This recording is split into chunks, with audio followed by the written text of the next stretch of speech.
वीरेन्द्र मराउने को रहेछ त? एमसीसी रहेछ। उनीहरूले थुकेको थुक चाट्न लगाएर एउटा थोत्रो कन्डम संविधान हाम्रो हातमा पारिदिए। अब अहिले केही न केही 14-15 खर्ब रुपियाँ चाहिँ को विदेशी कन्डम सामानहरू ल्याउनुपर्छ। अनि यताबाट चाहिँ मार्क्सवाद लेनिनवाद र माओवाद पढेका हामी भन्ने ती युवाहरू कहाँ छन्? ती दलालहरू अहिले कसका झोले भइरहेका छन्? यसरी राष्ट्रमाथि चाहिँ नि तपाईँको बलात्कार हुँदाखेरि खोइ त तिनीहरू सडकमा आएको। नेपालका राजालाई मार्नका लागि अमेरिकनहरूको सिआइएको डिजाइन हो यो। राजधानी क्याराकासको राजनीतिमा नि गडबडी गरे, क्याराकास र काठमाडौँमा एकैचोटि गडबडी गरे। दिपेन्द्रको नकाब लगाएका सेनाहरू यहाँ अमेरिकन सैनिकहरू भक्तपुरमा एउटा घर बनाएर वीरेन्द्रको वंश विनाश भएको भोलिपल्ट बिहान उनीहरू कोही पनि देखिएनन्। एउटा नाइकी एमसीसी ल्याएर यहाँ आउँदैछ, त्यो अमेरिकी सरकारको पैसा केही पनि होइन। यो कुरा मलाई चाहिँ नि ऐने म्याटसन भन्ने पत्रकारले लेखेकै छ मेल। यी जति तथाकथित नेता भन्नेहरू छन्, यत्रा मोटा क्रान्तिकारी कुरा गर्नेहरू त एमसीसी भनेपछि यिनीहरू त मुतिहाल्ने र तुरुन्तै सरेन्डर गरिहाल्ने। केपी ओलीले यसरी चाहिँ एकदम आफ्नो चाहिँ उत्तराधिकारी जस्तो किन बनाउनु भएको छ? राष्ट्रियता भन्ने त भावनै उहाँको मनमा रहन्छ। उहाँले पैसा भए पुग्ने रहेछ। एनजिओका पैसा खाएर एनजिओबाट ढाडिएर कुरा गर्ने गगन थापाहरू कहाँ छन्? उनीहरू एमसीसीका पछाडि छन्। उहाँलाई त ओहो राष्ट्रिय ब्याङ्कमा बस्नै दिन्न धेरै अमेरिकनहरूले। खोइ रिज मिस्टे खट्टी बेडा भनेर आइहाल्ने रे। गिरिजालाई त चाहिँ अल्पमत र बहुमत भएर त्यहाँ फुटेर कहाँ पुग्यो गिरिजा सखाप भइहाल्यो। यो मान्छे त हरेक पदमा उही सल्लाहकार नभई नहुने, उही अर्थमन्त्री नभई नहुने। प्रचण्डजीहरूले हिजो जसलाई सबभन्दा दक्षिणपन्थी संशोधनवादी र रेनिगेट भनेका मान्छेहरूको मुनि उहाँ चाहिँ अहिले टाउको लुगाएर बस्नु भएको छ। आदरणीय दर्शक श्रोता, पछिल्लो विकसित घटनाक्रममाथि केन्द्रित रहेर कुराकानी गर्नका निम्ति राजनीतिक विश्लेषक वरिष्ठ पत्रकार प्रेम कैदी हामीसँग कुराकानीका लागि हुनुहुन्छ। कैदीजी स्वागत छ यहाँ। नमस्कार, धन्यवाद।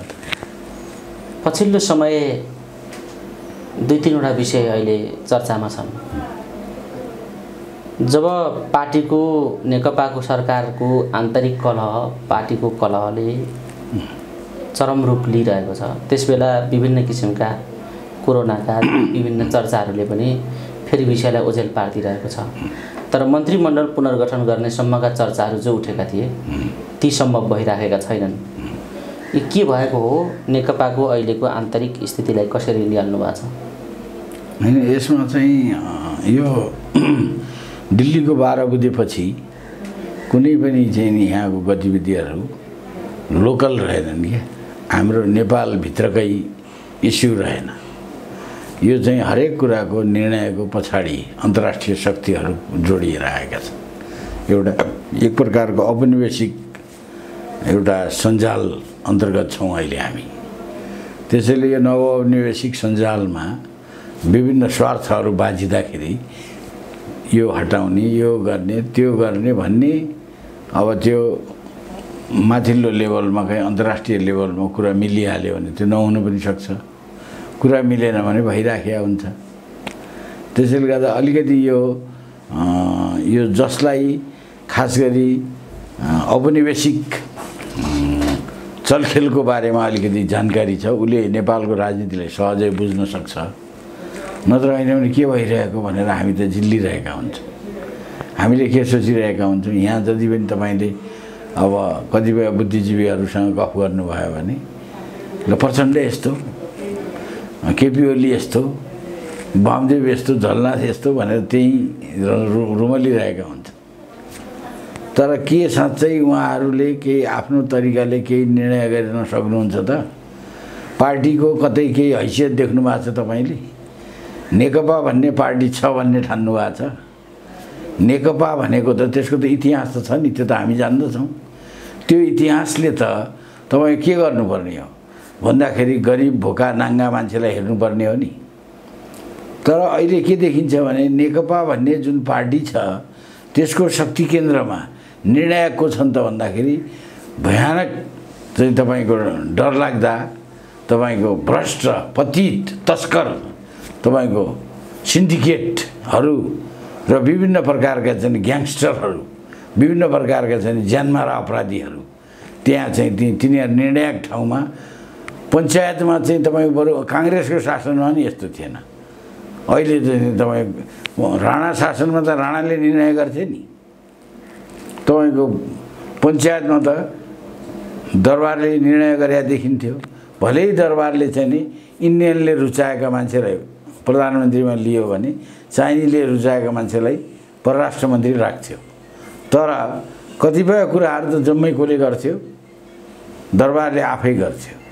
अहिले के भयो त भन्दाखेरि तपाईँको 47मा पनि वीरेन्द्रले बाहिर जान दिएन, नेपालीलाई नै ल्याएर अगाडि राखिदिए र बिस्तारै त्यसलाई भत्काउँदै लग्यो। 48मा जाँदा गिरिजा आउँदासम्म त इन्डियनहरूले धेरै भत्काएर टनकपुरमा किसनजीले सही नगरे र इन्डियनहरूलाई चाहिँ धम्काएको हुनाले त्यहाँ चाहिँ के गरे, किसनजीलाई सफाया गरियो चुनावमा। अनि त्यसरी बिस्तारै विदेशीहरू प्रवेश गरे।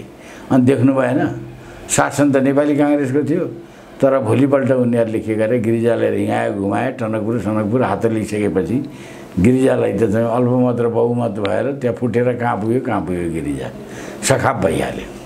र यसरी उनीहरूले चाहिँ तपाईँको गिरिजालाई गिरिजाकै विरुद्ध काम गर्न लगाइदिए र गिरिजाको सरकार 5 वर्ष चलेन। त्यसपछि लगातार चाहिँ तपाईँको चलखेल, त्यस्तो विदेशी चलखेल हुँदै हुँदै हुँदै दोस्रो क्रान्ति गरेर उनीहरूले बनाएको संविधान उनीहरूले आफै खारिज गरे। र तपाईँको के गरे त संविधानमा खारिज भन्दाखेरि एउटा राजा हटाए, एउटा धर्म हटाए। राजा र धर्म त चाहिँ त्यो त आन्दोलनको मुद्दै थिएन, एजेन्डा थिएन। र माओवादीको पनि त्यस्तो जरुरी एजेन्डा केही थिएन। तपाईँको बाबुराम भट्टराईले शेरबहादुरलाई बुझाएको चाहिँ 40 सूत्रमा हेर्नुहोस् त तपाईँ। त्यो धेरै जसो त्यहाँ कुनै तपाईँको जनताका गाँसबासदेखि लिएर नेपाल राष्ट्रका सार्वभौम सत्ताका, नेपालको चाहिँ माथि भएका असमान सन्धिका कुरा चाहिँ चर्को रूपमा उनीहरूले उठाउँथे। तर ती कुनै कुरामा कहीँनिर केही गरेका छ अहिले यिनीहरूले? केही पनि गरेको देखिँदैन। यिनीहरूले खालि विदेशी मालिकहरूलाई नेपाल राष्ट्रमाथि चाहिँ नि भित्रसम्म नङ्ग्रा गार्ने र हाम्रा आन्द्रा भुँडी निकाल्ने एउटा अन्तर्राष्ट्रिय बुवासाहरूलाई चाहिँ तपाईँको यहाँ चाहिँ डङडङ्ती नेपाली जनतामाथि बुर्खुसी मार्न लगाउने काम बाहेक अहिले केही पनि भएको छैन। र चाहिँ तपाईँको यो कुरा चाहिँ तपाईँले कोही सामाजिक अभियन्तालाई सोध्नुहोस् त, उनीहरूले भन्दैन। उनीहरू डराउँछन् विदेशी शक्तिसँग। र चाहिँ तपाईँको त्यस्तै त्यो अनौठो खेलहरू भइराखेको छ। अब सबभन्दा ठुलो राजावादी, राष्ट्रवादी, धर्मवादी पार्टी भन्ने छ। त्यो पार्टीको चाहिँ तपाईँले एजेन्डा हेर्नुभयो भने धार्मिक स्वतन्त्रता अरे क्या, हिन्दू राष्ट्र तर धार्मिक स्वतन्त्रता सहित।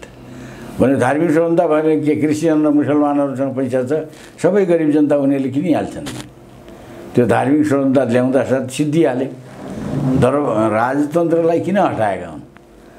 हटाउने धेरै कारणहरू मध्ये एउटा कारण धार्मिक एजेन्डा हो। त्यो धार्मिक स्वतन्त्रता भनेको मुख्य लडाइँ के हो त भन्दाखेरि सभ्यताको लडाइँ हो। अहिलेको संसारमा लडाइँ भनेको के रह्यो? सोभियत सङ्घको पतनपछि त सभ्यताको लडाइँ मेन लडाइँ भयो।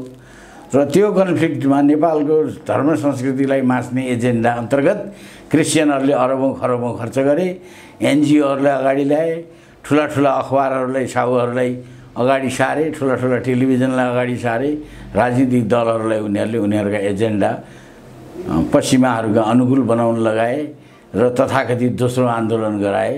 उनीहरूले बनाएको संविधान उनीहरूले थुकेको थुक चाड्न लगाएर एउटा थोत्रो कन्डम संविधान हाम्रो हातमा पारिदिए।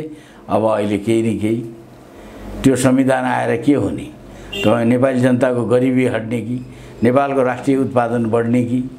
नेपाल त अहिले चाहिँ यति कङ्गाल भएको छ, सारा भएको राजस्व उठाएर जबरजस्ती चाहिँ तपाईँको मलेसियाका गुन्डा र त्यो अरबको तातो घाममा दुःख पाएका नेपालीहरूले पठाएको पैसा रेमिट्यान्सबाट चलेको देश अब के छ भन्दाखेरि 14-15 खर्ब रुपियाँ चाहिँ विदेशी कन्डम सामानहरू ल्याउनुपर्छ।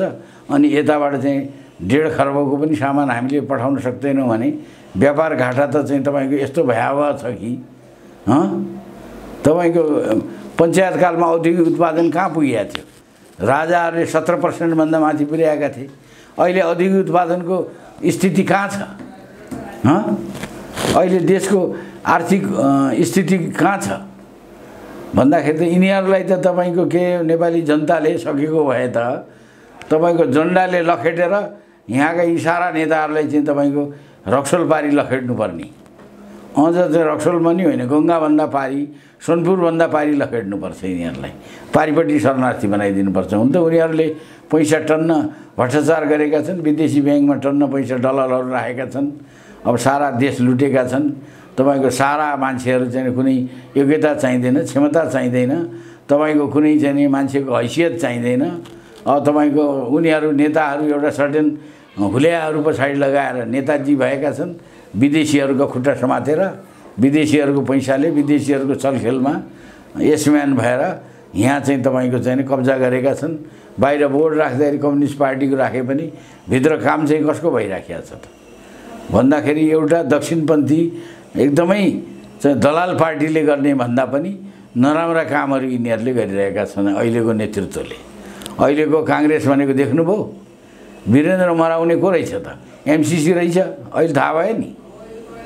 हो, त्यसको लागि सबभन्दा पहिलो कुरा गर्ने जुन नेता छ उही अहिले एमसिसीको मतियार भएर हिँडिराखेको किन छ भन्दाखेरि त्यो कुरा क्लियर भयो। अहिले चाहिँ तपाईँको किन सत्तामा बस्नेहरू एमसिसी भन्छन् त?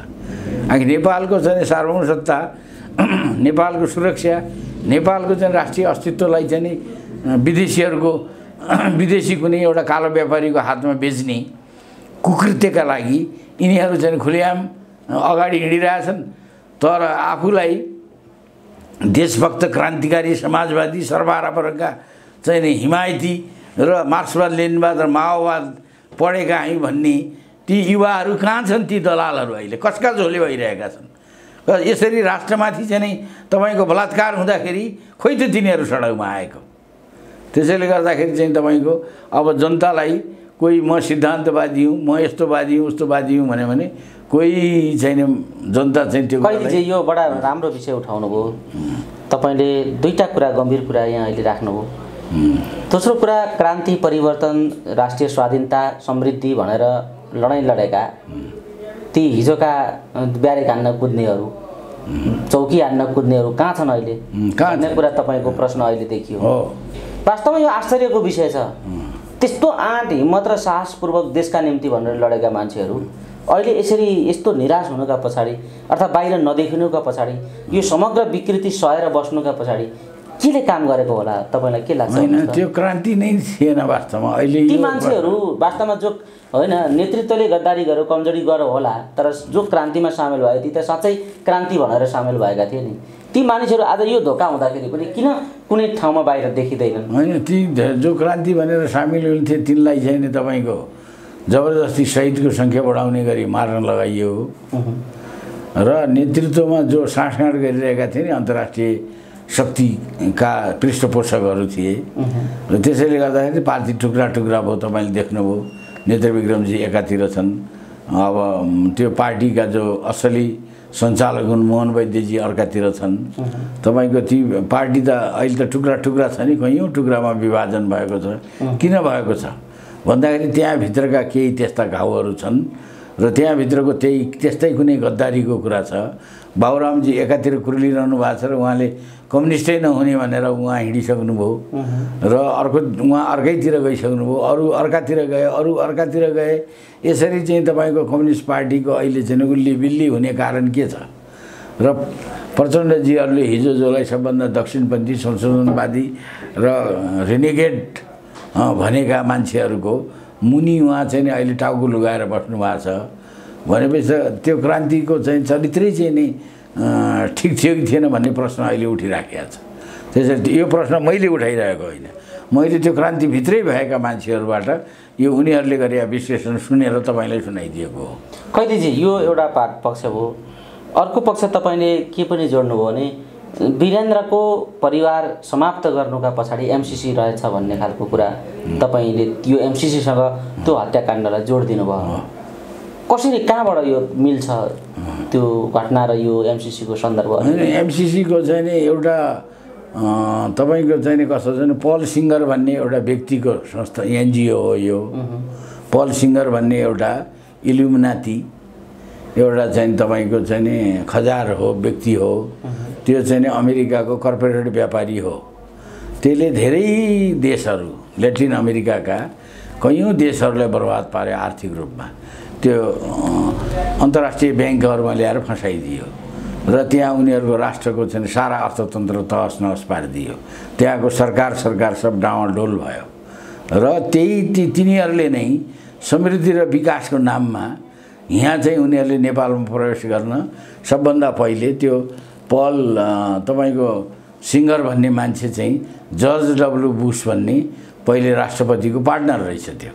त्यसले राष्ट्रपति मार्फत यो कुरा मेसेज पठायो नेपालमा र त्यसलाई चाहिँ नि तपाईँको चाहिँ नि वीरेन्द्र शाहले फ्ल्याटली इन्कार गरे। त्यसपछि गएर अब इन्डियनहरूलाई नागरिकता 80 लाख इन्डियनलाई नागरिकता दिने कुरा त वीरेन्द्र शाहले इन्कार गरेका थिए र अदालतबाट फेल गराइदिएका थिए। इन्डियनहरू त्यसै रिसाइरहेका थिए। अनि त्यसपछि CIA र इन्डिया त छँदै थियो। त्यसपछि प्रोजेक्ट जोसुवा 2 भन्ने क्रिस्चियनको एउटा संस्था जसले नेपाल एउटा विश्वमा हिन्दू राष्ट्र एउटा मात्रै किन यसलाई हटाउनुपर्छ हिन्दू राष्ट्रबाट भनेर उसले चाहिँ अथाह चाहिँ पैसा उसको अनि काम चाहिँ CIA अनि चाहिँ तपाईँको यिनीहरू सब लागेर तपाईँको यो चाहिँ नि गुजरातका शङ्कराचार्यले त आरोपै लगाउनु भएको छ नि 36,000 करोड रुपियाँ नेपालको सेनाको कमान्डर इन चिफले लिएर गयो प्रज्वल शमशेरले भनेर उनले टाइम्स अफ इन्डियामा बोलेका छन्। मैले यो कुरा भनिरहेको होइन। र फेरि यही कुराको बारेमा चाहिँ तपाईँको एउटा अमेरिकन पत्रकार हुनुहुन्छ, उहाँले चाहिँ तपाईँको सेप्टेम्बर 2 तारिक 2002 एउटा आर्टिकल लेख्नुभयो अमेरिकन अनलाइनमा। त्यो आर्टिकलमा उहाँले प्रश्न के लेख्नुभयो भने वाइने मेड्सन भन्ने अमेरिकन पत्रकारले नेपालका राजालाई मार्नका लागि अमेरिकनहरूको CIA को डिजाइन हो यो। उनीहरूले क्याराकास भेनेजुएलाको राजधानी क्याराकासको राजनीतिमा नि गडबडी गरे। काठमाडौँ क्याराकास र काठमाडौँमा एकैचोटि गडबडी गरे र यो चाहिँ नि यो सम्बन्ध जोडिएको छ र यो CIA ले गरेको हो। CIA ले चाहिँ इन्डियन रसँग मिलेर नेपालको सेनासँग मिलेर यो सब गरेको हो भने र दिपेन्द्रको नकाब लगाएका सेनाहरू यहाँ अमेरिकन सैनिकहरू भक्तपुरमा एउटा घर बनाएर वीरेन्द्रको वंश विनाश भएको भोलिपल्ट बिहान उनीहरू कोही पनि देखिएनन्। त्यस्तो प्रकारको उनीहरू चाहिँ नि यहाँ चाहिँ नि एउटा हत्यारा ग्रुप चाहिँ नि यहाँ अमेरिकन सैनिकहरूको पनि थियो। यहाँ तपाईँको उनीहरूले त्यो माओवादी चाहिँ नि टेरोरिजमलाई खत्तम पार्ने भनेर उनीहरू यहाँ आए। तर खत्तम कसलाई गरे भन्दाखेरि नेपाली सेनाको परमाधिपति र उनको परिवारको वंश विनाश गरे। र यो चाहिँ कुरा चाहिँ अहिले तपाईँको चाहिँ नि यो मैले अहिले चाहिँ नि MCC यत्रो MCC बारे सबै शासकहरू MCC भन्दा साथ किन सरेन्डर गरिराखेका छन्। हिजोका एकदम सशक्त अमेरिका विरोधी अमेरिकालाई साम्राज्यवादी भनेर गाली गर्नेहरू भारत विरुद्ध सुरुङ युद्ध गर्नेहरू अचानक आज चाहिँ MCC भन्दाखेरि यसरी किन आत्मसमर्पण गरिरहेका छन् भन्दाखेरि यसको पछाडिको कारण चाहिँ के रहेछ भने उनीहरूले यताउता फुर्ती गरे भने उनीहरूको पनि वंश विनाश भइहाल्ने त्यो स्थिति भएको हुनाले उनीहरूले आत्मसमर्पण गरिराखेका रहेछन्। यहाँ त तपाईँको हारालुत छ नि यी जति तथाकथित नेता भन्नेहरू छन् यत्रा मोटा क्रान्तिकारी कुरा गर्नेहरू त MCC भनेपछि यिनीहरू त मुतिहाल्ने र तुरुन्तै सरेन्डर गरिहाल्ने। तपाईँले देख्नु भएन डाक्टर बाबुराम भट्टराई साम्राज्यवाद विरुद्ध वर्षौं लेख्ने क्रान्तिकारी र क्रान्तिका पिपुल्स वारका नेता बाबुराम भट्टराई आज कहाँ छन्? MCC को तपाईँको चाहिँ हिलोमा चाहिँ गाडिएका छन् कि छैनन्? आज चाहिँ नेपालको स्वाधीनता स्वतन्त्रता र प्रजातन्त्रको कुरा गर्ने र NGO का पैसा खाएर NGO बाट ढाडिएर कुरा गर्ने गगन थापाहरू कहाँ छन्? उनीहरू MCC का पछाडि छन् र यिनीहरू चाहिँ एउटा चाहिँ साम्राज्यवाद पनि होइन, एउटा चाहिँ तपाईँको महादुष्ट संसारको लुटेरा तपाईँको संसारको अर्थतन्त्र चाहिँ बिगार्ने र फुर्ती गर्यो भनेपछि जोन एफ केनेडीको हालत बनाइदिने। अमेरिकामा राष्ट्रपतिलाई मारिदिए नि यिनीहरू नै इल्युमिनातीहरूले मारेको हो र तिनीहरूको चाहिँ तपाईँको एउटा नाइकी MCC ल्याएर यहाँ आउँदैछ। त्यो अमेरिकी सरकारको पैसा केही पनि होइन। यो कुरा मलाई चाहिँ नि तपाईँ वाइने मेड्सन भन्ने पत्रकारले लेखेकै छ मेल, उनले मेलै लेखेका छन्। यो कुरा सब घाम जस्तै छर्लङ्ग छ। मैले 10वटा मिडियामा यो कुरा भनिसकेँ तर कोही पनि मसँग चाहिँ अब अहिले चाहिँ तपाईँको कर्पोरेट मिडियाका यहाँका छन् नि विदेशीको झोल झारेर खाने कुनै पनि पत्रकारहरू म कहाँ आउँदैनन् डरले। अब तपाईँहरूलाई पनि कति दिनसम्म चाहिँ युट्युबले एलाउ गर्छ थाहा छैन। त्यो नत्र होइन भने मैले जति पनि चाहिँ तपाईँको यो नक्कली कोरोना कहर छ नि, त्यो बिल गेटको भ्याक्सिनको लागि भइरहेको चाहिँ आतङ्ककारी एउटा शासकहरूले हमला गरिरहेछ नि जनतामाथि, हो त्यो चाहिँ हुँदै नभएको रोग हो भनेर गरिरहेछ नि। त्यसको बारेमा मैले बोलेँ भने मेरा कैयौँ चाहिँ तपाईँको चाहिँ इन्टरभ्यूहरू चाहिँ युट्युबले हटाइदियो। के भन्नुहुन्छ तपाईँ? यस्तो छ समस्या छ। अब कैदीजी यो एउटा पाटो हो, समग्र विकृति विसङ्गति विरुद्ध बोलिराख्नु भएको छ, आफ्नो आवाजहरू दिइराख्नु भएको छ। पछिल्लो समय तपाईँले विभिन्न भ्रष्टहरूलाई अख्तियारमा उजुर गर्दै हिँड्नु भएको छ। त्यसमा युवराज खतिवडा पूर्व अर्थमन्त्री अहिलेका अमेरिकाका लागि राजदूतमा सिफारिस हुनुभएको छ, उहाँलाई पनि तपाईँले मुद्दा हाल्नु भएको छ। तपाईँका मुद्दाले अख्तियारमा निकास पाउला या नपाउला, एउटा त्यो तपाईँले किन यो गर्दै हुनुहुन्छ? दोस्रो, के यही मुद्दाले युवराजलाई राजदूत हुन रोक्छ? होइन, त्यो त अब चाहिँ संसदीय सुनवाई समितिमा आउने कुरा होला। तपाईँको त्यो मुद्दा भनेको त के हो भन्दाखेरि एउटा पब्लिकमा पनि बहस हुनु पर्यो। नेपाली जनतालाई त म एउटा अभियन्ता र एउटा चाहिँ तपाईँहरूले भन्ने गरे वरिष्ठ पत्रकार पनि परेँ। मैले जनतालाई सुसूचित त गर्नु पर्यो नि। यहाँ त चाहिँ ठुला ठुला तपाईँको राज्यबाट सुविधा लिने, हामीले तिरेको करबाट ढाडिएका किर्नाहरू पत्रकार भएर बसेका छन् र उनीहरू सूचना रोक्ने काम गरिरहेका छन् होइन। त्यस्ता दलालहरूले भरिएको यो चाहिँ कालो मिडियालाई चिर्नका लागि पनि मैले यो कुरा गरिरहेको छु। मैले अब जस्तो युवराज खतिवडा विज्ञताका हिसाबले पनि एउटा अर्थशास्त्रका विद्यार्थी, दक्ष व्यक्तित्व, अब कूटनैतिक पाटोलाई पनि अलिकति पर्गेल्न सक्ने, त्यो भूमिका निर्वाह गर्न सक्ने मानिस, अब सबै कुराले उनी क्वालिफाइड नै थिए भन्ने खालको एक थरी विचार राख्ने मान्छेहरू पनि छन्। तर तपाईँले चाहिँ निकै कडा प्रश्न उठाइदिनु भयो खतिवडाको व्यक्तित्वमाथि र खतिवडामाथि, किन? होइन, मैले तपाईँको कुरासँग म असहमत होइन।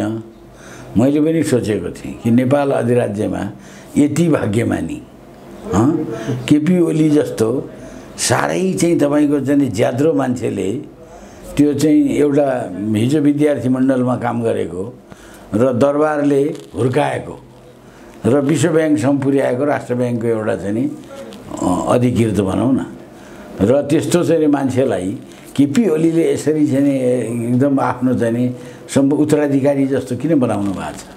मैले पनि यो कुरामा धेरै गम्भीर सोच राखेँ र मलाई के लागेको थियो भने होइन, एउटा पढे लेखेको बुद्धिजीवी राम्रो काम गरिरहेछ, टेक्नोक्र्याट हो, उसलाई चाहिँ वास्तवमा उसले मौका अवसर पाएको ठिकै छ भनेर हामीले कहिल्यै पनि उनलाई केपी ओलीले योजना आयोगको उपाध्यक्ष बनाए, गभर्नर बनाए, कहिल्यै हामीले विरोध गरेनौँ।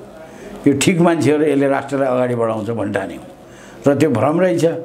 अहिले उनले के गरे भने संसदलाई, अब तपाईँको एमसिसीसँग सम्झौतै भएको छैन, सम्झौता नभइकन एमसिसी वैधानिक हुन्न।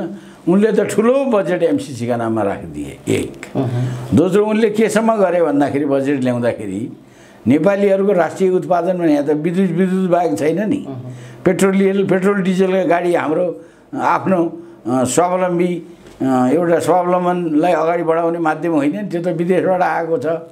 त्यसो भएको पेट्रोलियम पदार्थबाट होइन कि इलेक्ट्रिकल उसबाट चल्ने प्रकारका गाडीहरू चलाउनुपर्छ भने त उहाँले त त्यसैमाथि यति धेरै करहरू थपिदिनु भयो कि तपाईँको यहाँ सहरमा चाहिँ नि एउटा सहरको पर्यावरणको लागि, सहरको चाहिँ एउटा शुद्धताको लागि चलिरहेका बस पनि अहिले देखिन छाडे। उहाँले एकदम चर्को चाहिँ ट्याक्स लगाइदिनु भयो। उहाँ त राष्ट्रियता भन्ने त भावनै उहाँको मनमा रहन्छ। उहाँले पैसा भए पुग्ने रहेछ। त्यो पेट्रोल र डिजलका सिन्डिकेटहरूको पैसा खाएर उहाँले त्यो कर बढाइदिनु भयो। अर्कोतिर उहाँले के गर्नुभयो भन्दाखेरि त्यो विशाल ग्रुप भन्ने एउटा छ नि अहिले चाहिँ नि नक्कली चाहिँ तपाईँको प्लास्टिक र आइरनका ती डन्डा बनाएर बसेको एउटा ठग व्यापारी हो। त्यसको चाहिँ तपाईँको त्यसलाई चाहिँ नि त्यसको चक्लेटमा उहाँले चाहिँ खाद्य पदार्थ बनाइदिनु भयो, त्यसलाई चाहिँ ट्याक्स फ्री गराइदिनु भयो। उहाँले यस्ता कतिपय बजेटमा गर्नै नहुने खालका पुस्तकमाथि चाहिँ तपाईँको पत्र कागजमाथि प्रेसमाथि उहाँले त एकदमै यस्तो प्रकारको आजसम्म नभएको अर्थमन्त्री उहाँ देखा पर्नुभयो र उहाँले लेखकहरूलाई पारिश्रमिकमाथि पनि उहाँले चाहिँ ट्याक्स ठोकिदिनु भयो र यस्तो यस्तो अनौठो नचाहिँदा कामहरू उहाँले गर्नुभयो र उहाँको सबैभन्दा ठुलो अपराध भनेको एमसिसीलाई बजेट दिने र गैर कानुनी एउटा चाहिँ नेपाल च्याप्टर एमसिसीको खोलेर त्यो यतिमा राखेर त्यहाँ राज्यको कोषबाट करोडौँ रुपियाँ उहाँले लुटाउनु भयो। यस्तो गरेको देख्दाखेरि चाहिँ मलाई लाग्यो कि यो मान्छे चाहिँ नि तपाईँको नेपालको इन्ट्रेस्टलाई होइन, यो त कोही विदेशीहरूको चाहिँ प्यादा रहेछ। यो चाहिँ यो राष्ट्र ब्याङ्कमा राष्ट्र ब्याङ्कले यसलाई चाहिँ विश्व ब्याङ्कमा पठाएको होइन कि यो चाहिँ उतैको भइहालेछ। यो त ठ्याक्कै चाहिँ तपाईँको चाहिँ कस्तो भन्दाखेरि भारतको एउटा प्रधानमन्त्री भएको थियो मनमोहन सिंह होइन। 1993 लेमोनले अब यो नेपालको के अरे भारतको प्रधानमन्त्री हुन्छ भनेर लेख्यो मनमोहन सिंहलाई। पछि त्यो मनमोहन सिंह भइहाल्यो एउटा टेक्नोक्र्याट, उसको कुनै क्रान्तिमा योगदान छैन, आन्दोलनमा योगदान छैन, न उसले काङ्ग्रेस पार्टी चिनेको छ न भारतलाई चिनेको छ। त्यस्तो मान्छे एकैचोटि प्रधानमन्त्री आइदियो। ठिक त्यस्तै चाहिँ तपाईँको यहाँ त यो मान्छे त हरेक पदमा उही सल्लाहकार नभई नहुने, उही अर्थमन्त्री नभई नहुने, उही सांसद नभई नहुने, उही योजना आयोगको सदस्य अध्यक्ष नभई नहुने, उही राष्ट्र ब्याङ्कको गभर्नर नभई नहुने। यो त के रहेछ भन्दाखेरि त यो त केपी ओली होइन कि यो त नेपालको कुनै पनि सरकार आए पनि, राजा भए पनि त काङ्ग्रेस भए पनि कम्युनिस्ट भए पनि यो त हाम्रो चाहिँ ठ्याक्कै चाहिँ नि तपाईँको अहिले भारतमा चाहिँ नि राजदूत भएका नीलाम्बर आचार्य जस्तो कुनै अन्तर्राष्ट्रिय शक्तिले क्रेनले तानेको मान्छे रहेछ। यसले त जोसुकैलाई पनि नचाउन सक्ने, यो कुनै केपी ओलीको कृपा दृष्टिले आएको मान्छे होइन। र आज मैले त के पनि देखेँ भन्दाखेरि अहिले त उसले गरेका बदमासीको बारेमा चाहिँ तपाईँको केपी ओलीकै पत्र पत्रिकाहरूले पनि लेख्न थालिसके। मैले त्यस्तो देखेँ। तपाईँको उनले गरेका चाहिँ नि अहिले उनले जुन अपराध गरे, उनले जे जस्ता नराम्रा काम गरे, उनी चाहिँ तपाईँको झापाका भनेर हामीले सोच्थ्यौँ। उनी झापाका पनि होइनन्, नेपाली हुन् भन्ठान्थ्यो, नेपाली पनि होइनन्। उनी त कुनै अन्तर्राष्ट्रिय शक्तिले पत्याएर आफ्नो स्वार्थका लागि हरेक ठाउँमा चाहिँ नि क्रेनले तान्ने खालका मान्छे रहेछन्। त्यो कुरो प्रमाणित भयो र त्यो देख्दाखेरि मलाई दुःख लाग्यो। किन भन्दाखेरि एउटा मैले भन्ठानेको थिएँ एउटा आफ्नै समकालीन एउटा उसको एउटा पढे लेखेको बुद्धिजीवी अन्तर्राष्ट्रिय रूपमा पनि कुराकानी गर्न सक्ने क्षमता भएको भनेको त राष्ट्र ब्याङ्कका कर्मचारीले पनि उहाँ विश्व ब्याङ्कबाट फर्किसकेपछि त उहाँलाई त ओहो राष्ट्र ब्याङ्कमा बस्नै दिन्न धेरै अमेरिकनहरूले। वेयर इज मिस्टर खट्टीबेडा भनेर आइहाल्ने रहे। राष्ट्र ब्याङ्कका कर्मचारीले जोक गर्दै थिए बाटोमा मसँग। र उहाँ चाहिँ त्यसरी चाहिँ पुरै त यस्तो अहिलेसम्मका नेपालीहरू धेरै छन्। अमेरिका नेपालको सम्बन्ध पनि राम्रो छ र अमेरिकाको हित हामीले चाहनु स्वाभाविक छ, हामी सबै चाहन्छौँ।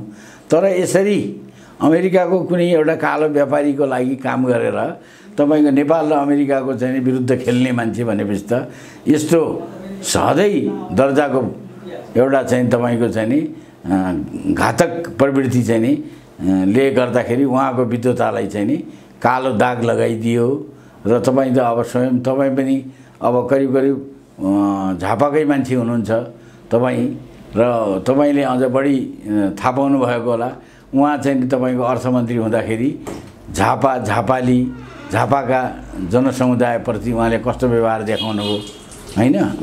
उहाँलाई झापाली हो भनेर कोही मान्न तयार छैन अहिले।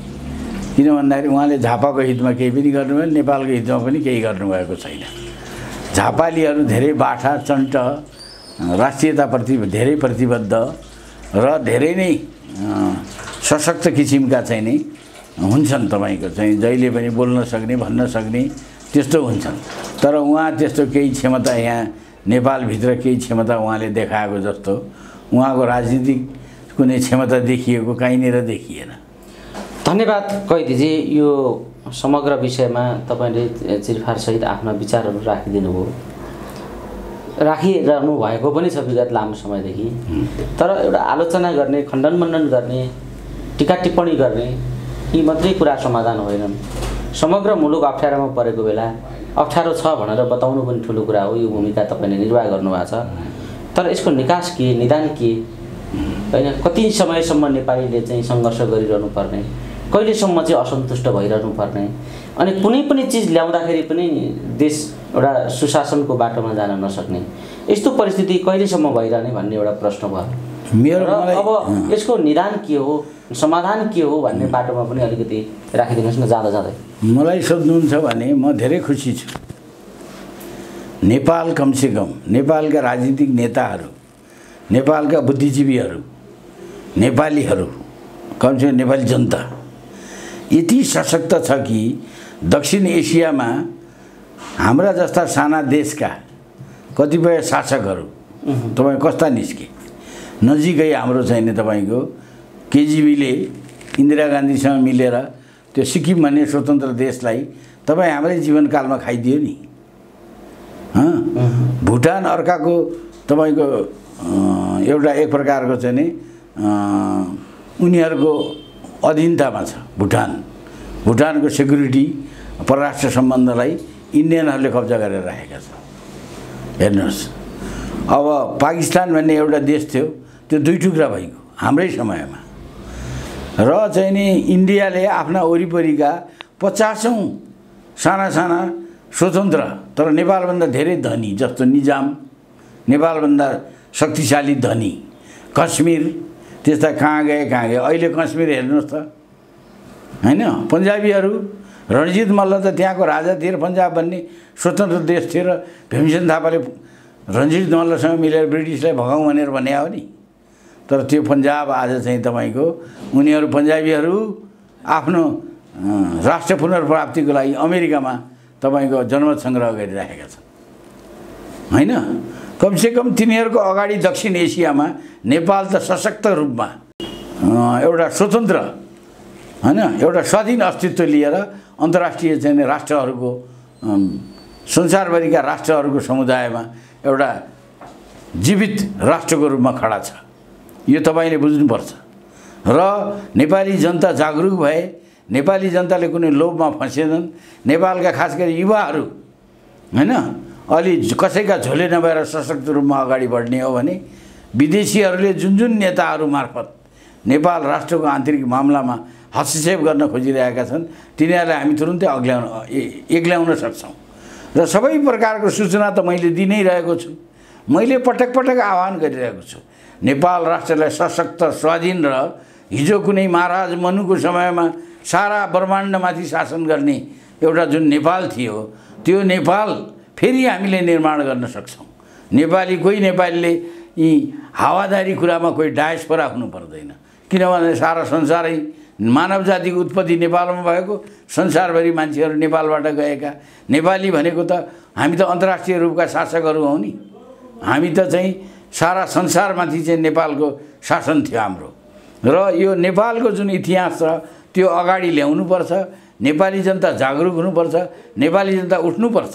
र कुनै पनि प्रकारका ल्यान्डुप टाइप चरित्रका दलाल नेताहरूलाई चाहिँ तपाईँको र दलाल पार्टीहरूलाई हामीले चाहिँ को हुन् त तिनीहरूलाई दण्डित गर्न सक्नुपर्छ। अनि नेपाल राष्ट्र चाहिँ तपाईँको एउटा सशक्त, स्वाधीन, एउटा समृद्ध राष्ट्र बन्न सक्छ। धन्यवाद कैदीजी, अमूल्य समय दिनुभयो। यो समय संवादका लागि धन्यवाद छ यहाँलाई। जय गोरखा।